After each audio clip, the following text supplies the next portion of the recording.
Quem pode ter comunhão com Deus? Que tipo de pessoa há de ter comunhão e viver na presença do Senhor? Nessa mensagem eu quero olhar para o Salmo 15, um salmo de Davi bem bonito, mas que vai justamente responder essa pergunta. Quero meditar aqui uma exposição simples desse salmo, mas que acho bem útil, bem encorajadora para a nossa vida. Davi começou no primeiro verso do salmo justamente se questionando: quem, Senhor, habitará no teu tabernáculo? Quem há de morar no teu santo monte? Essas são perguntas muito boas. Acho que nós devemos nos perguntar isso, buscar essa resposta. A coisa boa é que o restante do salmo, Davi vai apresentar respostas para isso. Eu quero pensar nessa questão aqui, de habitar com Deus. O tabernáculo era uma tenda que representava a presença de Deus. Era uma representação tipo da casa de Deus. Não literalmente isso, mas ela comportava a Arca da Aliança, que representava a presença do Senhor. Então Davi está falando de um jeito figurado: quem é que pode, Senhor, habitar na tua casa, habitar na tua presença? Esse desejo por ter comunhão com Deus, por viver a vida diante da presença do Senhor, deve ser a coisa mais importante para os servos de Deus.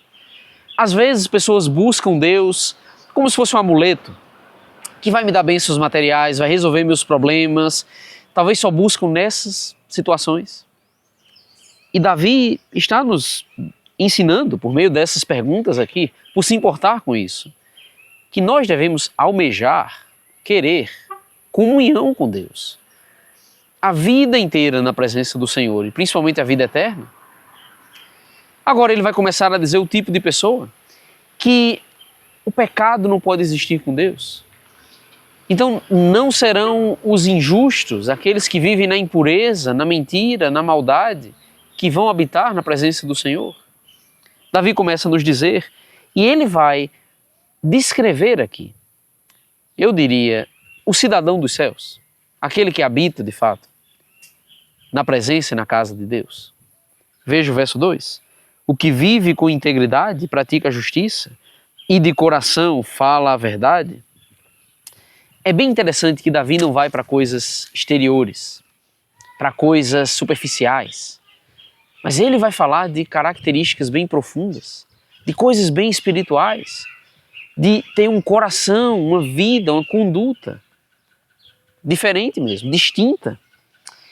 Então ele fala da ideia de viver com integridade, praticar a justiça.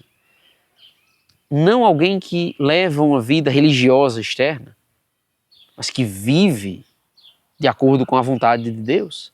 Praticar a justiça é praticar aquilo que Deus ordena, aquilo que Deus revela. Então nós devemos praticar isso, não só conhecer. Não só ler a Bíblia e ter um conhecimento teórico, acadêmico, intelectual, mas prático. Viver de fato o que Deus ensina, viver a justiça de fato. Então nossa vida deve combinar com a vontade de Deus. Acho que é o ponto principal aqui, não é? Ele fala também de falar a verdade de coração. Eu acho interessante porque ele está olhando muito para o coração. Embora ele está falando da fala, ele está dizendo algo que vem de dentro, algo que vem do coração mesmo. Deus odeia mentira e todas as suas manifestações. A gente deve encher nosso coração com a verdade. E Jesus disse certa vez que nossa boca fala do que está cheio o coração. Então vamos cuidar do coração e a nossa língua será verdadeira de fato. Não deve haver espaço para mentiras, para desonestidade, para falsas doutrinas, de jeito nenhum.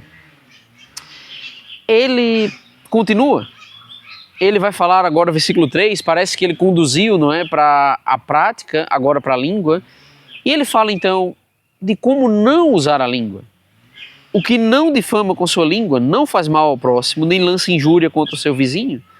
A nossa relação com os outros impacta a nossa relação com Deus, veja só. Vamos usar dois termos aqui. Nossa relação vertical para com Deus, nossa relação horizontal para com as pessoas que estão na nossa altura, com as pessoas ao nosso redor. A relação que a gente tem horizontalmente com as pessoas à nossa volta impactam nossa relação vertical, nossa relação com o Senhor. E ele diz coisas que não devemos fazer. Difamar alguém com a língua. Nossa língua pode ser usada para isso, mas Deus trata difamação, calúnias, fofocas como pecados graves mesmo. A gente deve se afastar disso. Fazer mal ao próximo. Pessoas são tentadas a isso, e muitas fazem, bastante mesmo. A vida inteira, talvez, marcada por isso. Vamos nos afastar dessa atitude, é bem errado isso. Lançar injúria contra o seu vizinho. Fazer mal ao próximo, ao vizinho, talvez alguém que confia na gente, vive perto da gente. É pecado diante do Senhor. Veja que isso aqui afeta a comunhão com Deus. É a pessoa que não comete essas coisas que pode habitar no tabernáculo, no santo monte do Senhor, como o próprio Davi já falou aqui. Agora, já vimos alguns pontos nos versículos 2 e 3, eu quero olhar agora para o próximo versículo. Versículo 4. Ele falou da prática, ele falou da língua, agora ele vai falar dos olhos. E ele diz: o que a seus olhos tem por desprezível ao réprobo, mas honra aos que temem ao Senhor. Eu acho que o ponto aqui é de que a gente tem olhos semelhantes ao de Deus. Às vezes estamos bem tendenciosos a seguir regras, seguir fórmulas, seguir rituais, e não paramos para pensar que para ter comunhão com Deus, nós temos que parecer com Ele. Sabe que Deus olha para os ímpios com um olhar severo. Deus não gosta do pecado. Tem uma frase bem conhecida, que ela contém uma verdade. Pessoas dizem que Deus odeia o pecado, mas ama o pecador. E é verdade, com certeza. A ponto dele mandar o seu filho para morrer por nós, para morrer por mim, que sou um pecador terrível. Mas essa frase é um pouco incompleta. Sabe que os pecadores que não se arrependem experimentarão o ódio do Senhor também, justamente porque Ele odeia o pecado, e aqueles que enchem sua vida com o pecado receberão o ódio do Senhor também. E assim Deus olha com reprovação aqueles que se afastam da sua vontade. Nós devemos odiar o que Deus odeia. Devemos odiar o pecado. Às vezes a gente não odeia tanto.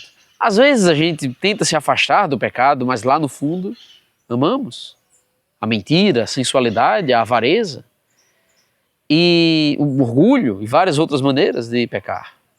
Vamos odiar o pecado como Deus odeia. E vamos, ele disse aqui, honrar os que temem ao Senhor. É o que ele faz, não é? Deus ama aqueles que o temem, pois nós devemos ter o mesmo sentimento que existe no coração do Senhor. Tem outra coisa ainda no versículo 4. Ele diz: o que jura com dano próprio e não se retrata. Talvez seja a frase mais difícil quando você olha para esse salmo aqui, mas eu acho interessante o ponto. Acho que ele está falando de uma atitude bem nobre, de alguém que, quando faz um juramento, faz uma promessa, por exemplo, não faz assumindo dano sobre os outros, mas sobre si mesmo. Alguém que tem uma honestidade bem clara, assim, que assume os danos sem buscar retratação e qualquer coisa assim. Eu acho que representa um coração que não está tão ligado em obter benefícios, em vencer as disputas. Pense em Jesus. Como Jesus tomou o dano. Como Jesus ensinou que os seus servos, se são feridos numa face, devem dar a outra. Nós imitamos o caráter de Deus quando vivemos dessa maneira. Servos de Deus devem ter essa atitude. A gente acha melhor dar do que receber. Podemos perder em alguns pleitos dessa vida, mas a gente não faz a coisa desonrosa. A honra, no final das contas, tem mais valor do que o dinheiro, do que ganhos financeiros e etc. Então a gente até assume, se eu prometi algo e sair perdendo nisso, tudo bem, é adequado, eu não vou ficar querendo me vingar ou querendo obter um lucro que não é justo. E ele fala, versículo 5, o que não empresta o seu dinheiro com usura, nem aceita suborno contra o inocente. Emprestar o dinheiro com usura é algo bem condenado na lei do Senhor no Antigo Testamento. É um jeito de você, ao invés de emprestar para alguém que necessita, de ser generoso e ajudar alguém. Você quer explorar aquela pessoa? Você empresta com juros para que você saia no lucro, afinal de contas? Não deve ser assim. O servo do Senhor deve ser generoso, deve ter liberalidade, deve ajudar pessoas em necessidade sem querer benefício próprio, sem querer ganhar com aquilo. Mais bem-aventurado é dar do que receber, Jesus ensinou. E ele fala de não aceitar suborno contra o inocente. Nós não devemos ter avareza, amor ao dinheiro. Pessoas gostam do suborno por causa disso. São gananciosas, desonestas no final das contas. Veja quantas características aqui para habitarmos de fato com o Senhor. Davi encerra a última frase do Salmo: quem deste modo procede não será jamais abalado. E é uma conclusão bem confortante mesmo. Se vivermos dessa forma, habitaremos na presença do Senhor. Teremos a grande recompensa, não nessa vida, não com lucro nessa vida, conforto nessa vida, mas a comunhão com Deus. Não seremos jamais abalados.